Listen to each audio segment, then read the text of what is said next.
بسم اللہ الرحمن الرحیم۔ حدیث نبوی اور دور حاضر کے فتنے، سبق نمبر 3، حدیث نمبر 3۔ سیأتی علی امتی زمان یکثر فیہ القراء ویقل فیہ الفقہاء ویقبض العلم ویکثر الحرج، ثم یأتی من بعد ذلك زمان یقرأ القرآن رجال من امتی لا یجاوز تراقیہم، ثم يأتي من بعد ذلك زمان يجادل المشرك بالله المؤمن في مثل ما يقول۔ ترجمہ: میری امت پر ایک زمانہ آئے گا جس میں قاری بہت ہوں گے مگر فقیہ کم، علم کا قحط ہو جائے گا اور فتنے اور فساد کی زیادتی۔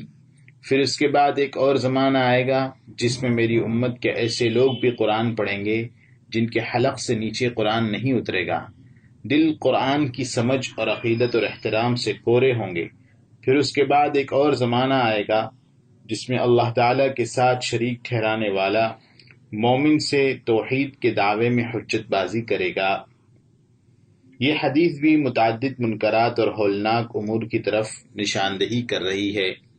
نمبر 1، یکثر فیہ القراء ویقل فیہ الفقہاء، قاری زیادہ ہوں گے اور فقیہ کم ہو جائیں گے۔ یہ دراصل ایک روحانی روگ کی طرف اشارہ ہے، وہ یہ کہ قرآن پاک کے نزول کا مقصد اصلی اس پر عمل کرنا ہے تاکہ انسان اللہ کے نزدیک کامیاب ہو، اور عمل کے لیے ضروری ہے کہ قرآن پاک کو سمجھا جائے، مگر لوگ صرف اپنی شہرت اور لوگوں میں مقبولیت کی خاطر قرآن پاک کے علم، سمجھ، اس کو حاصل کرنے اور اس پر عمل کرنے کے بجائے قرآن پاک کو بنا بنا کر پڑھیں گے اور اس کا مظاہرہ کریں گے تو قرآن کا مقصد اصلی ہی سامنے نہ ہوگا، اور یہ قاری اس کو دنیا کی فانی دولت یا عزت کا ذریعہ بنا لیں گے۔ اس لیے قرآن کی تلاوت اور قرات کے فن کے ساتھ ساتھ قرآن پاک کے اصلی مقصد یعنی سمجھنے اور عمل کرنے کی طرف بھی توجہ دینا چاہیے، مگر یاد رہے کہ اس کا مطلب یہ نہیں کہ قرآن کو بغیر سمجھے پڑھنے سے فائدہ نہ ہوگا اور ثواب نہ ملے گا۔ قرآن کو پڑھنے کا ثواب ہر حال میں ملے گا۔ یہاں قرات سے روکنا مقصد نہیں بلکہ قاریوں کو قرآن کے سمجھنے کی طرف توجہ دلانا مقصود ہے۔ خوب سمجھ لیا جائے۔ نمبر 2، یقبض العلم، علم اٹھا لیا جائے گا۔ ایک حدیث میں ہے کہ علم اس طرح نہیں اٹھایا جائے گا کہ وہ دلوں سے نکال لیا جائے گا، بلکہ علماء اٹھتے چلے جائیں گے، حتیٰ کہ جب کوئی عالم نہ رہے گا تو لوگ جاہلوں کو امیر بنا لیں گے اور ان سے مسائل پوچھیں گے، اور یہ جاہل لوگ بغیر علم کے فتویٰ دیں گے اور خود بھی گمراہ ہوں گے اور دوسروں کو بھی گمراہ کریں گے۔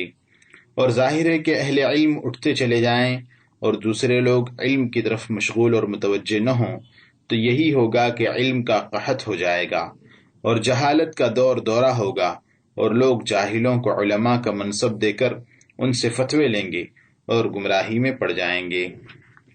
نمبر 3، وَيَكْثُرُ الْحَرْجُ، حرج بہت ہو جائے گا۔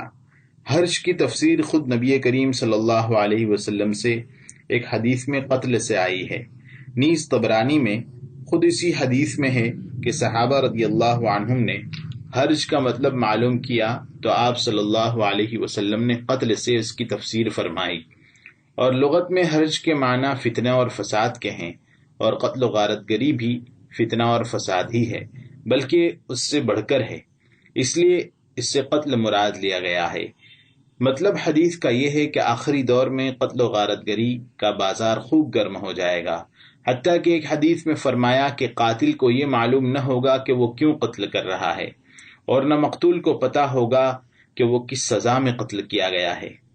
نمبر 4، یقرأ القرآن رجال من امتی، ایک زمانہ ایسا آئے گا کہ میری امت میں سے بعض لوگ قرآن پڑھیں گے مگر وہ ان کے حلق سے نیچے نہیں اترے گا۔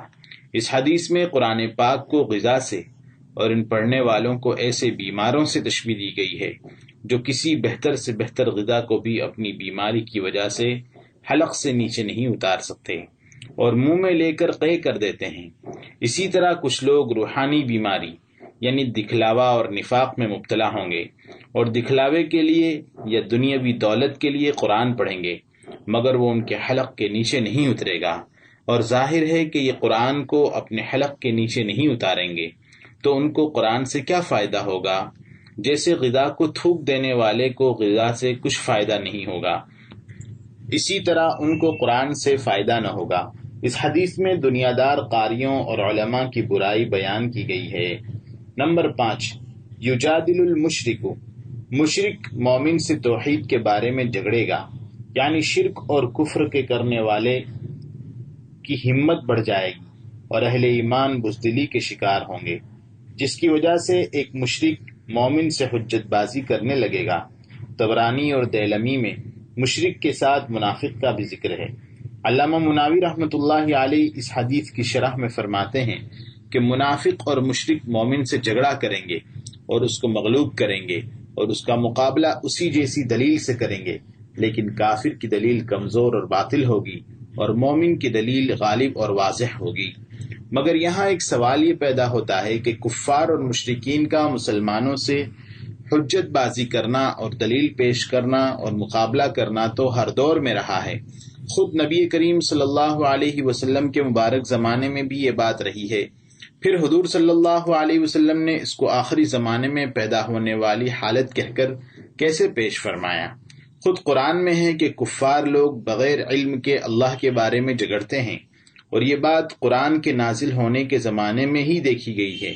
لہذا حدیث مذکور میں آئندہ زمانے میں پیدا ہونے والی بات کے طور پر اس کو بیان کیسے کیا گیا؟ احکر کے خیال ناقص میں آتا ہے کہ حدیث میں جو کفار کا مومن سے مقابلہ مذکور ہے، اس سے کوئی خاص قسم کا جھگڑا اور مقابلہ مراد ہونا چاہیے جو حضور صلی اللہ علیہ وسلم کے دور میں نہیں تھا اور آخری دور میں پیدا ہوگا۔